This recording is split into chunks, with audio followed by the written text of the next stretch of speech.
Hello everyone, আসসালামু আলাইকুম। আশা করি সবাই ভালো আছেন। দেখে নিশ্চয়ই বুঝতে পারছেন আজকে একটা মুচমুচে নাস্তার রেসিপি নিয়ে এসেছি। বিকেল কিংবা সন্ধ্যায় চায়ের নাস্তায় ভীষণ মজা লাগে, আর সেই সাথে বানাতেও সময় লাগে কম। এমনই একটা রেসিপি হচ্ছে আলু পাকোড়া। আমি আজমিন। তাহলে শুরু করি। এখানে আমি অ্যাঙ্কার বা বুটের ডাল একটা ব্লেন্ডারে ব্লেন্ড করে নিয়েছি। এই ডালটা আমি কিন্তু আগে থেকে ব্লেন্ড করে ডিপে রেখে দিই, পরে বরফ গলিয়ে আমি আমার প্রয়োজন মতো ব্যবহার করি।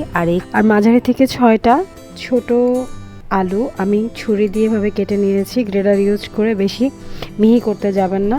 আলুগুলো আমি পানিতে ভিজিয়ে স্ট্রাচটা বের করে নিয়েছি। স্ট্রাচ যদি থাকে তাহলে কিন্তু পাকোড়া মুচমুচে হবে না। এখানে আমি ডাল আর আলু একসাথে মিলিয়ে দিব। এখানে আমি পেঁয়াজ দিচ্ছি মোটামুটি এরকম 1 বাটির মতো। পেঁয়াজের কোনো পরিমাণ নেই, পেঁয়াজ যত দিবেন পাকোড়া তত বেশি মজা লাগে। এখানে 1 চা চামচ আদা বাটা আর 1 চা চামচ আমি রসুন বাটা দিয়ে দিচ্ছি। এখন আমি শুকনো মরিচ গ্রাইন্ডারে হালকা একটু গ্রাইন্ড করে এটার ফ্লেক্সটা দিয়ে দিচ্ছি। চেষ্টা করবেন এটাই ব্যবহার করার জন্য, শুকনো মরিচটা। আর যদি শুকনো মরিচের ঝাল একান্তই খেতে না পারেন সেক্ষেত্রে আপনি কাঁচা মরিচটা ব্যবহার করতে পারেন।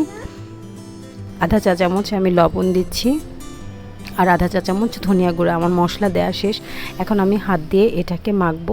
খুব জোরে চেপে চেপে মাখতে যাবেন না, তাহলে কিন্তু পেঁয়াজ থেকে পানি ছেড়ে দেবে। প্যানে তেল দিয়ে তেলটা গরম হতে হতে এটা মোটামুটি ভালো একটা গ্রিপে চলে আসে। এই জন্য এক্সট্রা ময়দা বা আটা ব্যবহার করার চেষ্টা করবেন না, তাহলে সেই মুচমুচে একটা ব্যাপার আসবে না, জিনিসটা তেনিয়ে যাবে, ভালো লাগবে না। আমি আলতো হাতে চাপ দিয়ে দিয়ে আলুর পাকোড়াগুলো এভাবে তেলে ছাড়ছি। এতে আলু আর পেঁয়াজগুলো যেভাবে উইংসের মতো বের হয়ে আছে, এতে কিন্তু ক্রিসপিটা আরও বেশি হয় আর খেতে ভীষণ মজা লাগে। আপনারা এভাবে পেঁয়াজও ভেজে দেখবেন, এই পেঁয়াজও বেশি ভালো লাগে আর এটা ক্রিসপিও থাকবে বেশ অনেকক্ষণ ধরে। আমি সবসময় পেঁয়াজও এভাবে করি, তাতে ভালো লাগে। পেঁয়াজটা যদি আপনারা বেশি কচলিয়ে ফেলেন তাহলে কিন্তু পেঁয়াজটা তেনিয়ে যায় আর মজাটা থাকে না। আর ডালের যে ব্যাপারটা বললাম, আমি বেশি করে ডাল ব্লেন্ডারে ব্লেন্ড করে ডিপে রেখে দিই। আমার প্রয়োজন মতো আমি অল্প অল্প করে নামিয়ে সেটাকে বরফ গলিয়ে আমি বিকেলের নাস্তায় ব্যবহার করি যখন যেটা দরকার পড়ে। আপনারা এই টিপসটা ফলো করতে পারেন যদি চান, আমি শিওর অনেকেই করে।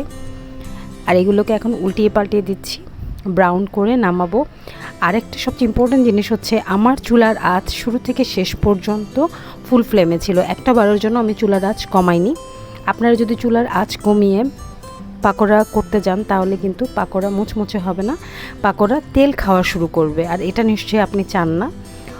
আমার পাকোড়া কিন্তু একটু পরিমাণও তেল খায়নি, তো কারণ তেলটা প্রচণ্ড গরম। তেলটা যদি ঠান্ডা হয়ে যায় তখন কিন্তু পাকোড়া তেল খাওয়া শুরু করবে। আমি আরেক ব্যাচ দিয়ে দিলাম। আমি যে পরিমাণ ডাল আর আলু মিলিয়েছিলাম পাকোড়া করার জন্য, এটা দিয়ে আমার এরকম ব্যাচে 2বার করে হয়েছে। এটা খেতে ভীষণ মজার আর ভীষণ ক্রিসপি। এরকম মুচমুচে অনেক নাস্তার রেসিপির সামনে ইনশাল্লাহ আরও নিয়ে আসবো। এই জন্য আমার চ্যানেলটি সাবস্ক্রাইব করে আমার সাথে থাকার একান্ত অনুরোধ জানাচ্ছি। নিজের ফ্রেন্ডস অ্যান্ড ফ্যামিলির সাথে অবশ্যই শেয়ার করবেন। এটা আমি হট টমেটো সস দিয়ে খাচ্ছি। আপনারা চাইলে পুদিনা পাতা চাটনি বা ধনিয়া পাতা চাটনি দিয়েও খেতে পারেন। ভেতরটা খুবই মজা লাগে আর বাহিরটা তো সুপার ক্রিসপি। আর শুকনো মরিচের জন্য এটা একটা হালকা ঝাল থাকে, যেটা খুবই ভালো লাগে। আমি আজমিন ছিলাম এতক্ষণ আপনাদের সাথে। টিল দেন, আল্লাহ হাফেজ।